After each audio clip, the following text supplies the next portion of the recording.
Bom dia, gente.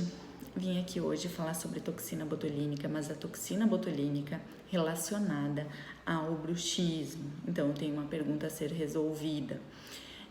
A toxina botulínica, ela pode ser considerada tratamento de bruxismo? Primeiro, a gente tem que entender o que é o bruxismo. Gente, o bruxismo é um distúrbio de movimento do sistema nervoso central, de etiologia desconhecida. Então, para começar, a gente tem que saber onde é que a gente está aplicando essa toxina. Se a gente tem o costume de aplicar a toxina em dois músculos, que são o masseter e o músculo temporal, a gente não está aplicando nos músculos que geram bruxismo, que são os outros músculos laterais, tá? De movimentação lateral de mandíbula. Então, começando por aí, eu não posso dizer que eu estou resolvendo o problema se eu não estou aplicando nos músculos que realmente levam ao bruxismo, tá? Gente, quando eu falo de bruxismo, então ele tem uma etiologia desconhecida.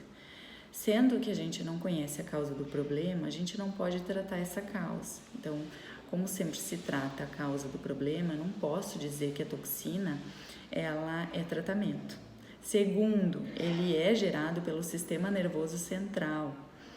Então, não tem relação nenhuma com a toxina, pois a toxina ela age em diferentes partes do neurônio, portanto, em diferentes partes do sistema nervoso central. Se a gente desconhece realmente qual é essa parte que origina o bruxismo, não tem como considerar que ele é tratamento.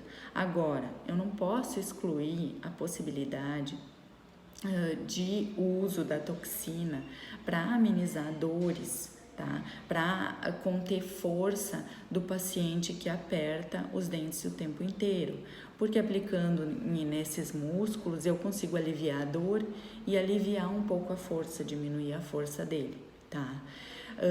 A toxina hoje em dia ela é usada no caso de reabilitações extensas, que eu preciso reposicionar todos os dentes do paciente, melhorar a oclusão. Então, durante o tratamento, a gente pode indicar esse uso da toxina.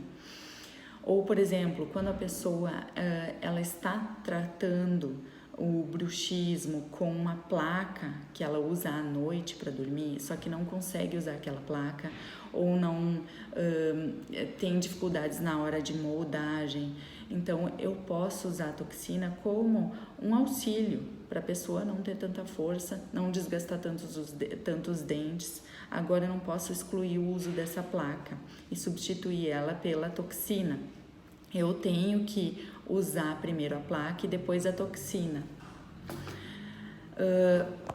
Hoje em dia a gente tem até aplicativos que lembram a pessoa que tem o bruxismo durante o dia a desencostar os dentes. Então ela tem que ter a conscientização que ela está constantemente encostando os dentes e lembrar que quanto menos ela fizer isso, mais ela desacostuma o seu músculo, o seu hábito de fazer isso, tá? Então, primeiro, a placa, segundo, essa conscientização e terceiro, a toxina botulínica para ajudar em pacientes que já têm dor, disfunção temporomandibular, que já é um problema na articulação. Então, a toxina é um meio coadjuvante, sim, ela vai ajudar, só não pode ser considerada tratamento, tá, gente? Então, só para esclarecer isso, tá bom? Qualquer dúvida, nos chame aí.